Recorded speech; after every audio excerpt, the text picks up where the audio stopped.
But I also want to just emphasize the importance of the fact that the fourth element mentioned in this hadith is the signs of the end of time.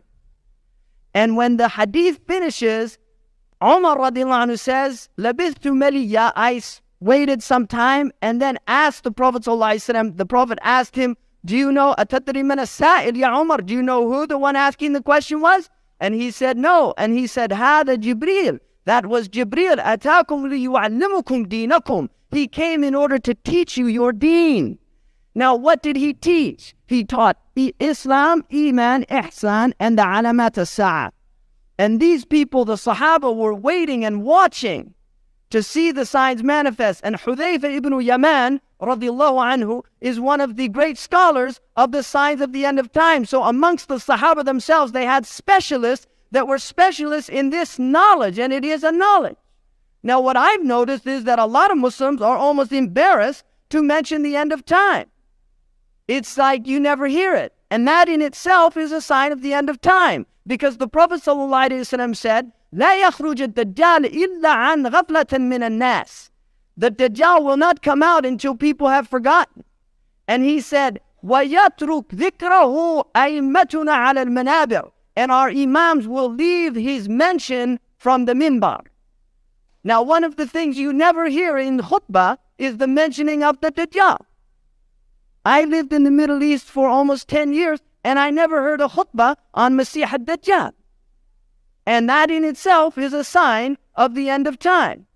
And the Prophet ﷺ mentioned also that people would yalhaluhu, they would forget about him, the Dajjal himself. Now, there are many signs that come before the actual Dajjal. And if you look, there is not one of them that has not manifested. Now, there is an argument that they were existing 500, 600 years ago. In fact, Ibn al-Hajj in his Madkhal, which was written in the 6th century, already is saying, and all the alamat al-saghra are here. Wallahi, if he could be alive in our time, he would drop dead. He would pass out. Because he was living in a time when Fes, what he was from Fes, was a center of knowledge and civilization. There were ulama on every pillar. And he himself was saying that the signs were all there already. Now, part of the beauty of that is that we should always be thinking about the Sa'ah, because in reality, the Sa'ah is also our own death, because that's called Qiyamat al-Sughra, or As-Sa'at al-Sughra, the lesser hour, which is our own death. And so we will see within our own lives, and Sakarat al-Maut are like the Zalzalat al-Sa'ah. They're like the shaking of that last hour. So those are there. Now, if you look at the Christian tradition, they have some understanding of the last hour, and they will speak to great length about it. And the odd thing about it is they only have about 5 signs in their book. That's all they have. We literally have hundreds. Hundreds. They have like 5 or 6 signs that there would be wars and rumors of war. There'd be famines and earthquakes in various places, which we have all those signs. But then add all of the other signs. Sayyidina Ali al-Quda'i relates a tradition from Sayyidina Ali, which al-Sa'sa' to one of his companions asked him about the Dajjal. And he said, "I can't tell you about the Dajjal, but I can tell you about the signs right before he comes." And then he mentioned several signs. In one riwayah, it's almost about 70 signs.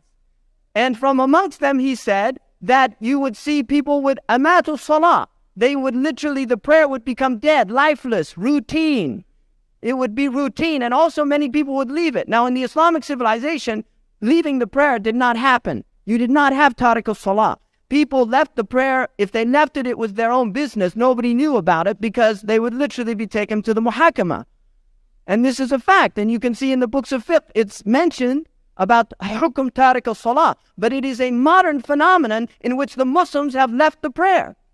And there are Muslims all over the world now who do not pray, which is extraordinary, because the Prophet ﷺ said in the Musnad of Imam Ahmad, "Al-ahdu bayni wa baynakum as-salah, faman taraka salah faqad kafara." The oath between me, what's binding between me and you is the prayer. Whoever leaves the prayer has entered into kufr. Now, usually that's interpreted as kufran al-ni'mah, and it's not a kufr la yukhriju an al-millah, that it doesn't make them a non-Muslim unless they they leave it out of not believing in it, ilhadan, like they don't believe in it or something like that. But Ahmad ibn Hanbal was the opinion, no, that they were kafir. If they didn't pray, they were kafir. Now, one of the interesting things about it, and I think there's some strength in his position, although the other three imams are opposed to that position and say that he's Muslim Asi and he's buried with the Muslims. But if you look in the hadith that's in the Muwatta of Imam Malik radiallahu anhu relates a hadith in which the Prophet said he knows his ummah by the adhar and wudu. That's how he's going to make shafa'ah for us, because he'll see the white on our skin which means the light from the wudu.